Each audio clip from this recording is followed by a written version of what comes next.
We are back again, ready for more Warhammer. I have been 100% into this, to everything, really. Everything. All of it. So I have minis now that I'm painting. I have Magic the Gathering cards that are Warhammer. I have started listening to the audiobooks on the Horus Heresy. I'm on Fulgrim right now, so that's like book 6. I'm playing Tacticus. I want to play more Dawn of War 2. It's just I'm fully invested in this, and it is now a big part of this channel. I love it so much. So again, here we are, Big Gator, and actually a lot of you have voted that we look at the Templin Institute videos on the Orks. So that's what we're gonna get done today. Sorry it's a little late. I know that I've said it was coming out, but better late than never, right? All right, let's get into it.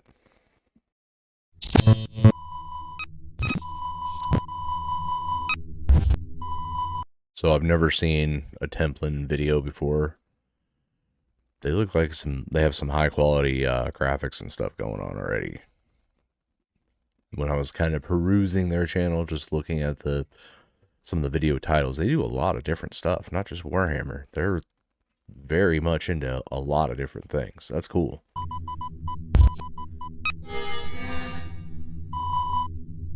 Oi, you gits. Shut your gob and get your listening gear around this sogging announcement. The problem with this channel is there's too much learning and not enough fighting. Luckily, the boss is the solution to all this namby-pamby mucking about. Get your legs on over to Twitch, where we've been having a bash 3 times a week. Stellaris, XCOM, Battlefleet Gothic Armada, Total War, Warhammer 2, the boys of Crumpton good and proper in each one. Don't be a nothing but a stinking digger knob. Join the Templin join them Templin brain boys on Twitch. That made me so happy. Pretending to be that was great. Voice acting, great. I love the way the orcs speak. It's funny.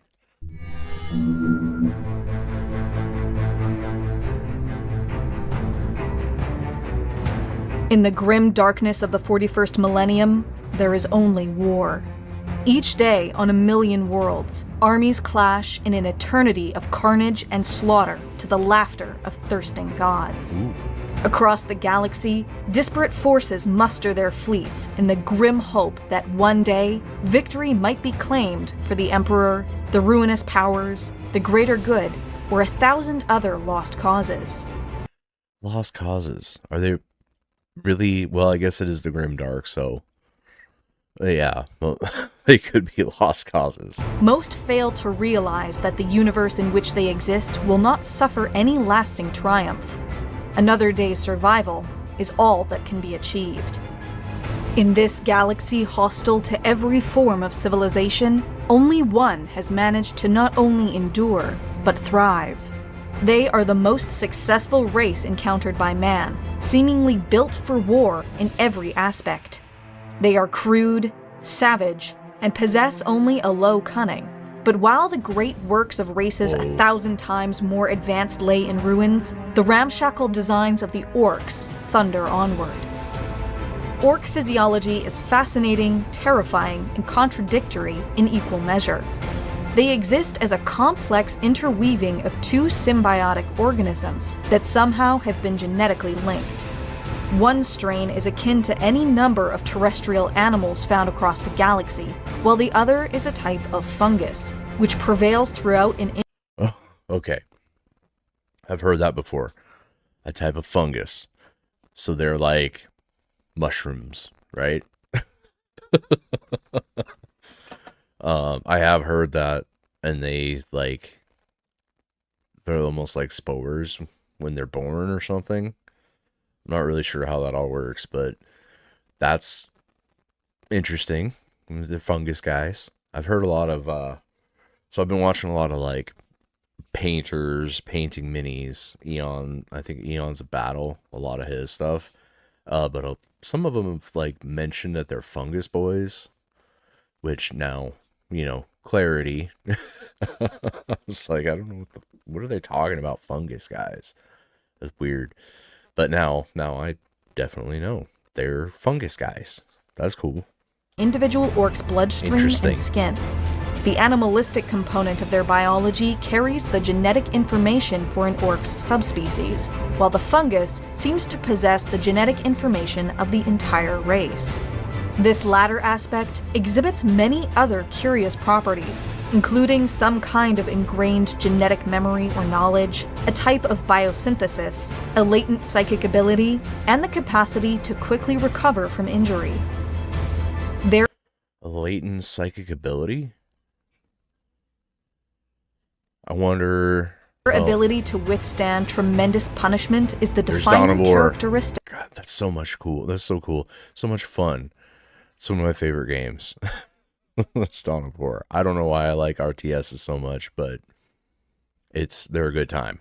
They are a great time. Of the orc race. Unless you're getting stomped, then it sucks. They feel surprisingly little pain, even when horrifically injured, and can recover from nearly any type of wound. Orcs that have been literally cut apart have been known to survive when stitched back together, and beheaded orcs, whose heads were then attached back on their own or another's body, have been able to fully recover as well.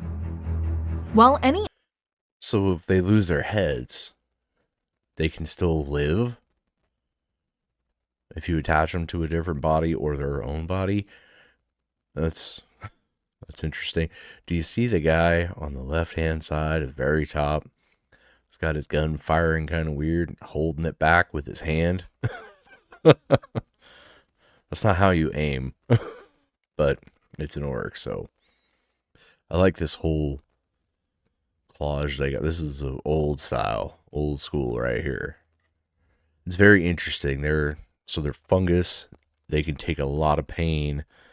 You cut them apart and they can come back together and be the same, if not stronger, right?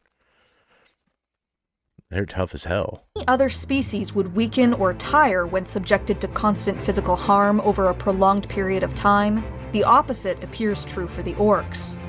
They can survive grievous wounds with little apparent long-term consequences, save some superficial scarring, and instead seem to develop physically the more damage they are able to endure. The average orc stands much taller than a man, although their typical hunched stance makes this not readily apparent. Orcs will grow all their lives, and a particularly skillful orc will continue to become larger and stronger until they are beaten or killed. Orc reproduction remains barely understood, but revolves around a kind of fungal spore. Ooh. If left undisturbed, entirely self-sufficient communities of orcs can arise from these spores years or even decades after their predecessors were defeated or driven away. So they can like hide. Well, not hide. So the spores they get spread all over. Battle's done, the other orcs, the original orcs are gone. And then more can just show up. Because they get, well, not birthed, but they grow. No wonder it's so hard to get rid of these guys, and then why there's so many. It's just like they're fungus, right? They could just explode in population really, really fast, it seems. And it's interesting. It's great. Like the extragalactic Tyranids, the Orkoid race resembles an ecosystem composed of various subspecies arranged in a brutal hierarchy. Ooh, I was always worried. Sorry, I'm tired.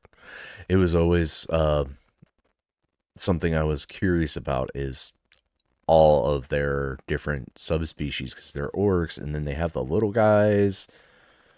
It just seemed weird, like they have all these little goblin things. Do those get bigger? Let's find out. Colloquially, these component species are referred to as greenskins. The first and least complex form of orc life to gestate are squigs. I always forget about the squigs. too. They're kind of weird looking little pink guys, at least from that picture. Squigs are themselves comprised of various subtypes used by higher forms of orc life for nearly every purpose. Oil squigs secrete a viscous black lubricant used to keep orc machinery functioning. Mending squigs can be used to suture limbs back in place, while facebiter squigs are little more than ravenous drooling mouths on legs and kept by orc warlords as a symbol of status. So there's a bunch of different types of squigs. And squigs are just like little, they didn't really go into what those are and how they come to be, but they have a lot of different like uses, don't they? It's interesting. I mean, so they make ones, or they have ones that are like oil based so that, you know, you can use them for your machinery. And a healing one?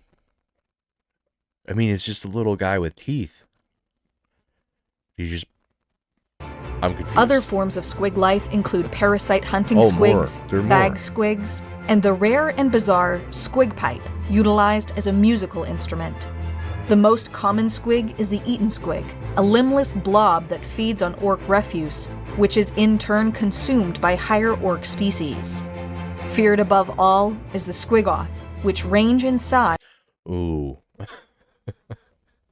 I had to fight that stupid thing in Dawn of War.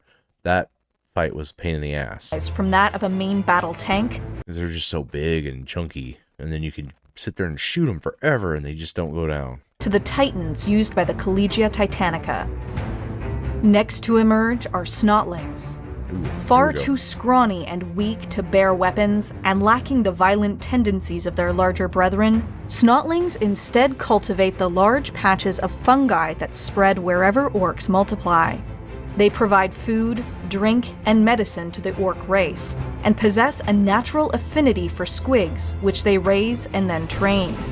In battle, a snotling's only use is that of ammunition. Oh.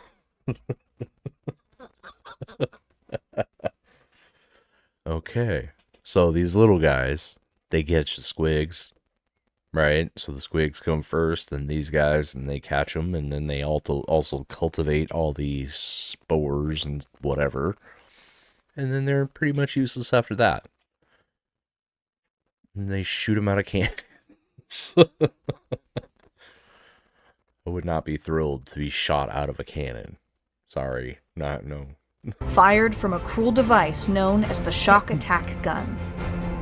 Immediately above the snotlings in the greenskin hierarchy are the Gretchen, or grots.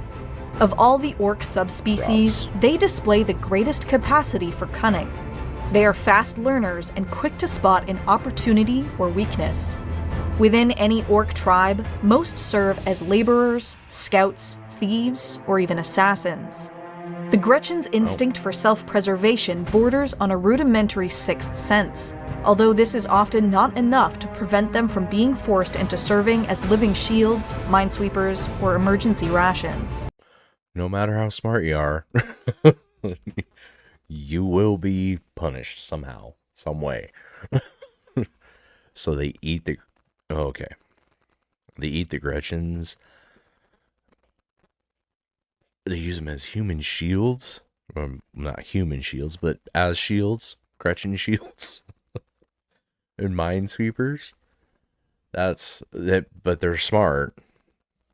So they're assassins too? Why don't they just... Do they get bigger? Or are they always just small? That would be not a great life, I can tell you. None of these sound like they're going to be great. Well, for them, it's probably awesome because they get to fight and do whatever they want all the time, but doesn't seem great. The above-average intelligence of the Gretchen has led to the emergence of an underground economy within their normally orc-dominated society. Many Gretchen operate their own black market businesses, selling fungus beer, roasted squigs, or gambling enterprises. The level of sophistication present in these enterprises is almost unknown elsewhere in the Greenskin civilization, and enables the Gretchen to enjoy relatively comfortable lives, while still existing as slaves to their larger masters. These subspecies endure a symbiotic relationship with their orc overseers, trading menial tasks in exchange for protection. Within the orcs themselves, the social hierarchy is straightforward and brutal. They will instinctively obey those larger than themselves, and while some might rise to prominence through cunning or deception, most seize power and retain it through the application of brute force. That's why they follow the biggest orc. He's the strongest, the meanest, the baddest. We'll follow him. I mean,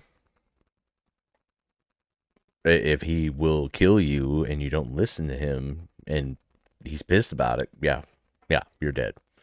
So it makes sense to follow him. At the head of every orc horde is a war boss or warlord, typically the biggest and meanest of his kind, who has risen through the ranks to primacy by winning battles and killing any other challengers. First and foremost a powerful warrior, the war boss will hold absolute authority in his tribe or warband. The decisions of the war boss are enforced by a crude ruling caste of orcs known as knobs. Oh.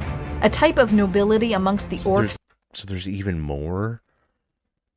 You got the boss, and then you got your knobs. So the knobs are the enforcers of everything. There's a lot going on with this society. These societies. From the little guys all the way to the big guys. There's just a lot of different ways to keep the peace and or not the peace for the orcs. But at least order of some sort, right? By the loosest definition of the word, the knobs have earned a position of prominence due to their greater than average size and strength. All others in an orc tribe are referred to as boys. Depending on their specialty in combat, they may be known as sluggaboys, shootaboys, ardboys, wildboys, or flyboys, while any orc intelligent enough to recognize which part of a grenade is thrown once the pin is removed is known as a stick bomber. A caste of specialists also exists within the boys, orcs who have been born with specific information programmed into their minds that are released once they reach maturity. These so-called odd boys include pain boys or mad docs who use their... Why is everything with boys at the the odd boys, the pain boys? That's, I mean, it's part of their society, right? It's just what they want to be called. Or maybe they don't want to be called, but that's what they are. So all the important aspects of, like, say, this guy's a doctor, right? That's already in the pain boys. He's already got that in his material, his genetic material, so he knows that he wants to be or maybe not wants to be, but he is a doctor. Is that how... Well, I mean, they did say some of their genetic material has specific ideas attached to them, I guess, or specific... what's the word they use? I forget. So they're already predisposed to be whatever it is they want. Are supposed to be, because it's in their DNA. Okay. Their stabby bits as medical tools. The crude bionics that are sometimes implanted in higher-ranking orc are the work of pain boys, although their work in this area has the tendency to explode without warning. Psych. Well, here's your new leg. We got blown off. Here it is. And go ahead and we'll just run it and see what happens. And then, boom, it explodes. That's not great. Psychers too exist within the orc race, referred to as weird boys. Oh, the weird boys. Unlike those in other races, these weird boys draw upon the innate psychic potential of the orc species itself, rather than the energies of the warp. This type of psychic power has its own dangers, however. Should a weird boy soak up too much of this energy, his head may explode, and the resulting backlash also explode the heads of any orcs nearby. That's interesting. So, human psychers, Eldar, who else? I forget all the other ones. Those are the main ones, anyway. Chaos, I guess, but they're already part of it, right? They all their psychers can summon and use the warp, but these guys don't do that.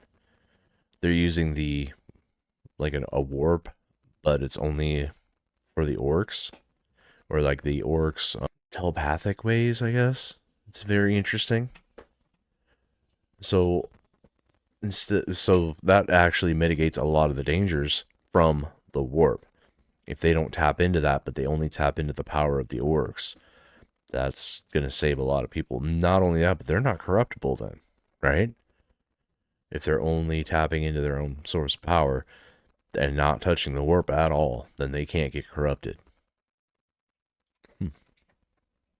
That's it's a hardcore way to it's their own power. Okay. It's great information right there. Mech boys, or mechaniacs, serve as engineers and technicians who build all the weapons, vehicles, and other technology used by the orc race. Like every other advanced process associated with the greenskins, their work is notorious for suddenly exploding. It seems like everything they do is ready to explode. I mean, because like they throw their stuff together with hopes and dreams, right? So, and then they can just imagine it's alive or going. It's like, yeah, okay. Orc technology is one of the least understood facets of their civilization. It is almost always ramshackle and slapped together, yet functions as well or better than anything comparable within other species. The impossible nature of orc technology is believed to be a result of their latent psychic powers. If enough orcs believe something is true, it will actually become so.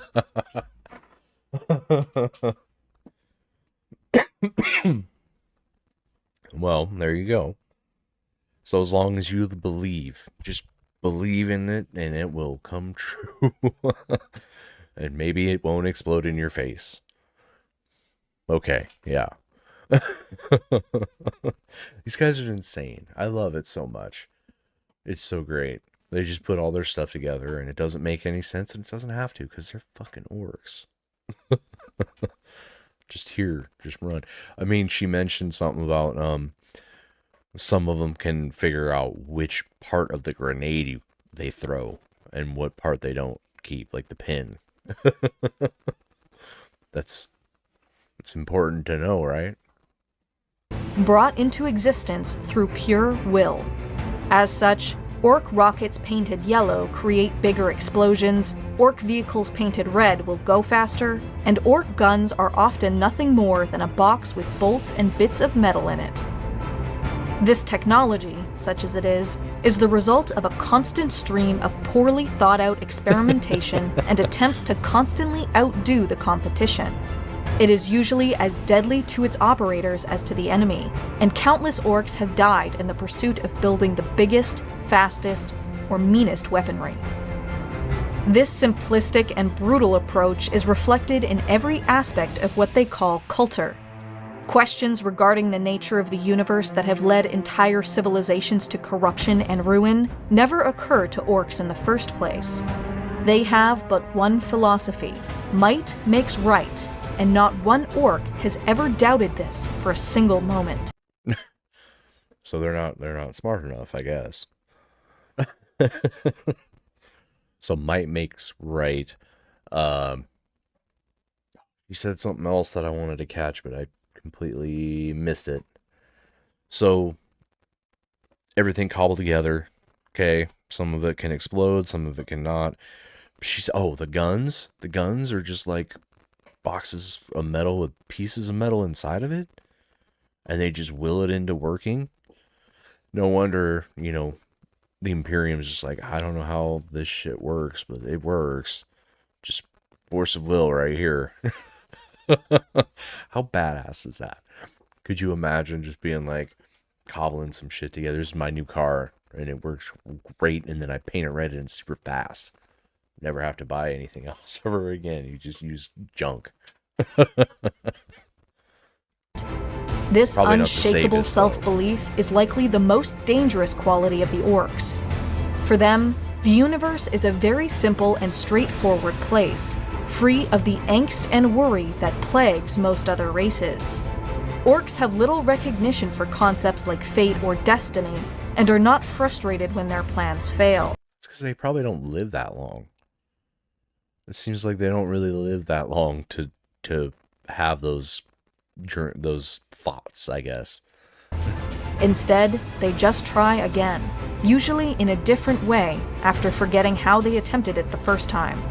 Never does an orc reflect on their own weakness, instead making remarkable progress through bloody trial and error.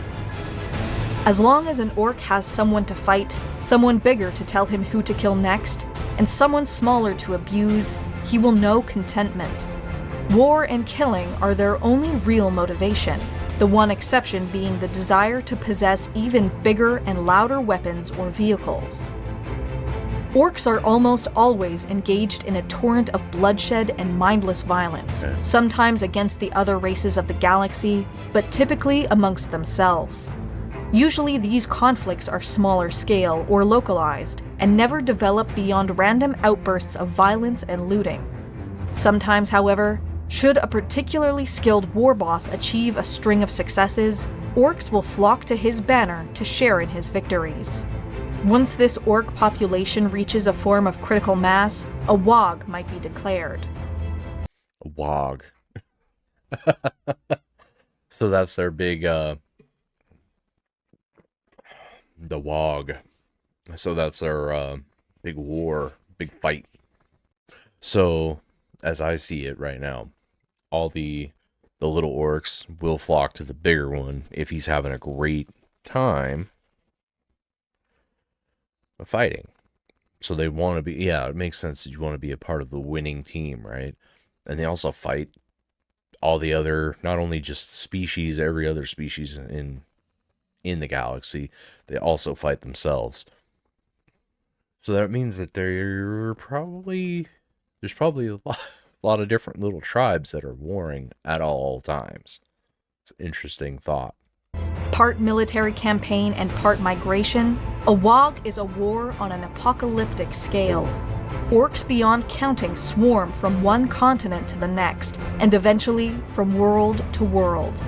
As tales of the WOG spread, more orc clans will rush to join, while any potential challengers are either defeated and their clan subsumed, or they will take control of the WOG themselves.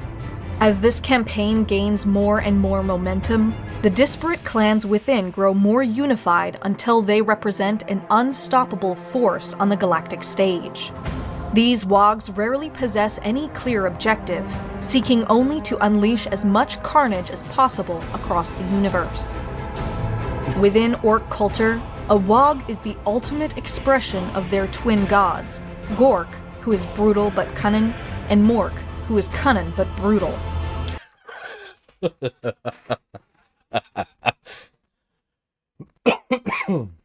Okay.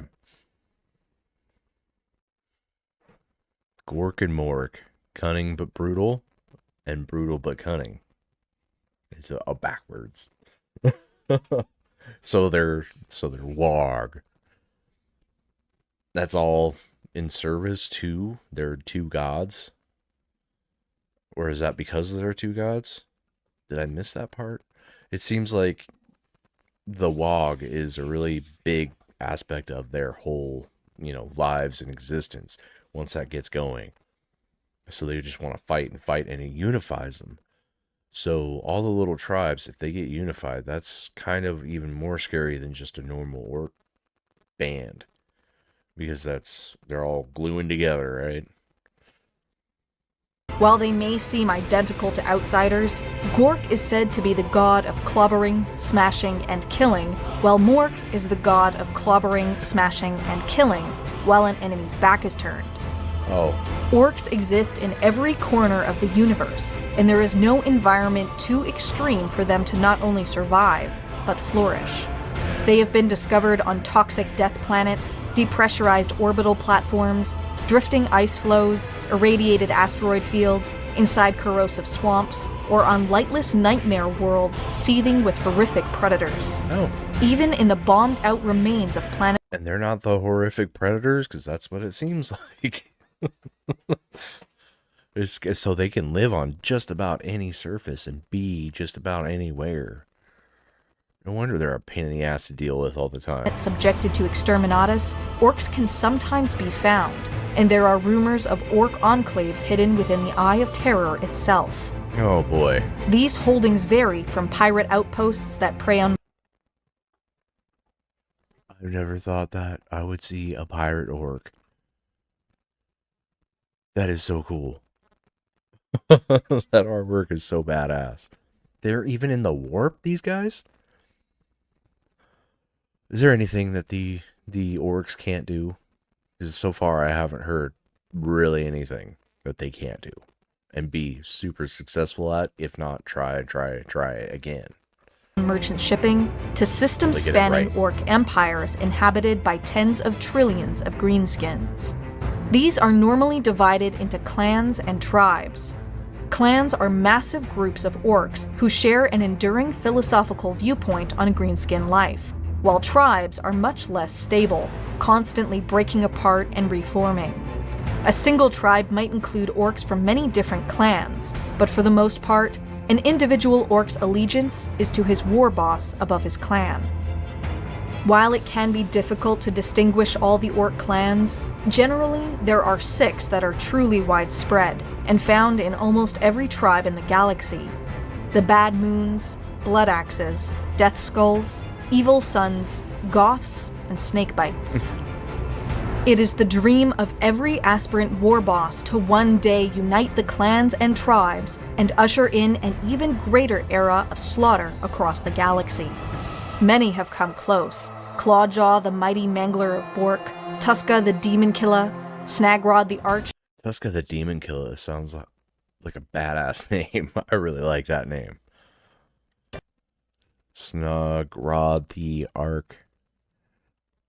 Arsonist, and Nazdrag Ugg Erdgrub.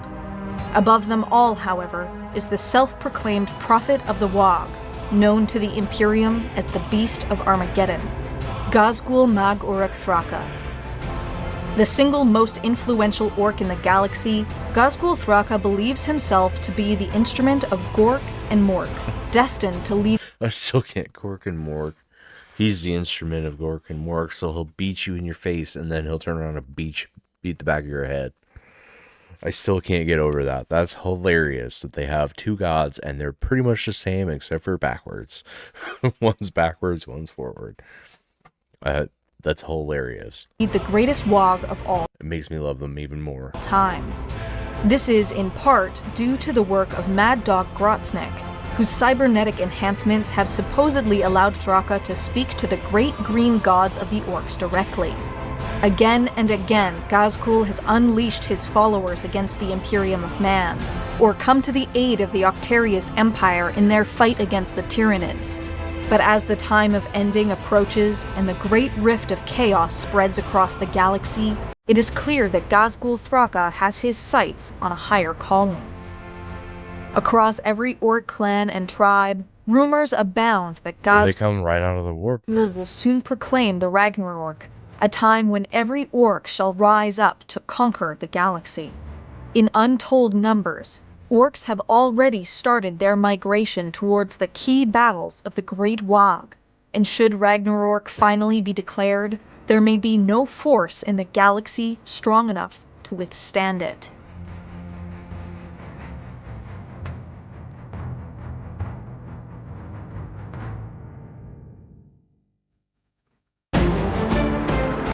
So them Templin brain boys. Sorry. So we learned about the orcs today. Slot had a lot of really great information on the orcs lifespans, I guess, how they start, where they go, different tribes, or not tribes, but races within their clans. I found it very interesting that now I know more about the Gretchens, more about the what are those other guys? I forget their names.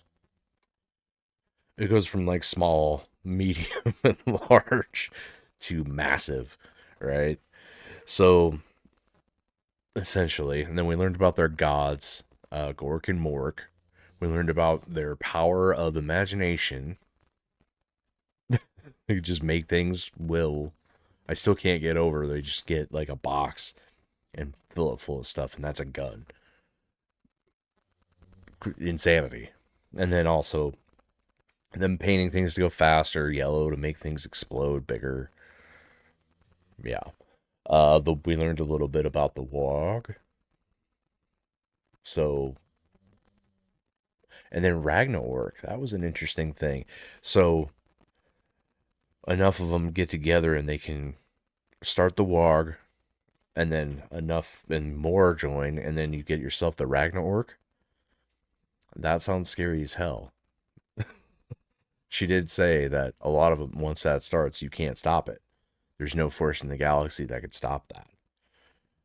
Um, that was great. That was great. I loved it. Big Gator, thank you for your suggestion, sir. I appreciate you. Templin, thank you for letting me do this. I'll catch you in the next one.